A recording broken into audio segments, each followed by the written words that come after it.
मां हंसने लगी सुंदर तरीके से, उपहास की हंसी। ये बंदा मुझे ये चीजें देने जा रहा था, मैं क्या बोलने जा रही हूं उसे। कह रही मुझे पता है कि सारे देवी देवता उससे डरते हैं, किसी में प्राण नहीं है, किसी में दम नहीं है, त्रिलोक के वो राजा हैं, बट राजा के दूत मेरी एक थोड़ी सी प्रॉब्लम है, मेरी मजबूरी है थोड़ी सी। दूत बोले ऐसी क्या मजबूरी है? अब सुनते हैं माँ की क्या मजबूरी थी। बचपन से प्रतिज्ञा ली हुई है मैंने, बहुत छोटी थी, तो जो मुझे हरा देगा मैं उसकी पत्नी बन जाऊंगी। दूत का चेहरा उतर गया, कह रहा यार ये क्या हो रहा है भाई सामने, ऐसा ही तो होगा अगर कोई पूछेगा तो। यहीं पर ही देवी रुकी नहीं, देवी इससे आगे चली। शुंभ निशुंभ से जाकर बोलो जल्दी वो रण में आए, युद्ध में वो मुझको हराए और मुझे संग ले जाए।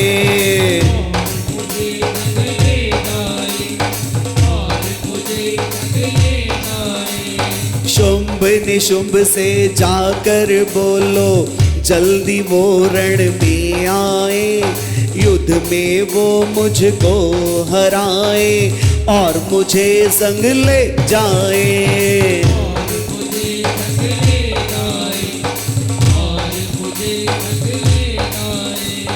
जगदम्बा की बात को सुनकर दूत का दिल तो दहल गया, पर बड़ी हिम्मत करके कुछ बातें वो कहने लगा।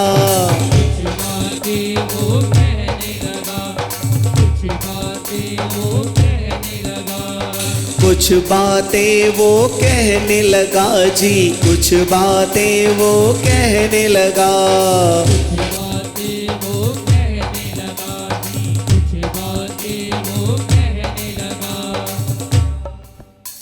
वो उससे जब ऐसा आगे से जवाब आया, उसने कहा यार क्या बोलूं, अब उसकी समझ में नहीं आ रही है बात। तो उसने कहा यार ये तो बड़ी अजीब बात हो गई, मैं शादी का प्रस्ताव लेकर आया हूं, ये कह रही है कि लड़ने आओ मुझे हराओ। अब उसके पास कोई जवाब नहीं, लेकिन बड़ी हिम्मत करके उससे फिर से जवाब देने की कोशिश की। बताने लगा कि शुंभ निशुंभ बहुत भयंकर है, ना तो कोई उनसे टकराता है और ना कोई उनसे टक्कर लेता है, और कृपया करके आप ऐसा ना करो, ऐसा मत बोलो लड़ने के लिए उनसे, वो बहुत भयंकर है। माँ एग्रेसिव हो गई, क्योंकि वो एग्रेसिव हो गया। पहले तो वो प्यार से बातें कर रहा था, तो माँ प्यार से बातें कर रही थी, लेकिन जैसे ही उसने एग्रेशन दिखाया तो माँ ने कैसा एग्रेशन दिखाया देखते। जगदम्बा की बात को सुनकर दूत का दिल तो दहल गया, पर बड़ी हिम्मत करके कुछ बातें वो कहने लगा।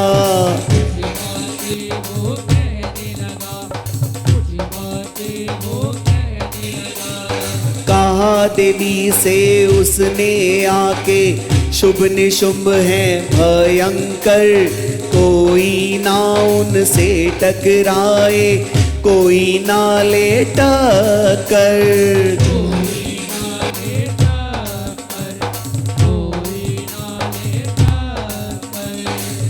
माँ भगवती बोली अरे दूत अपने उपदेश देने बंद कर।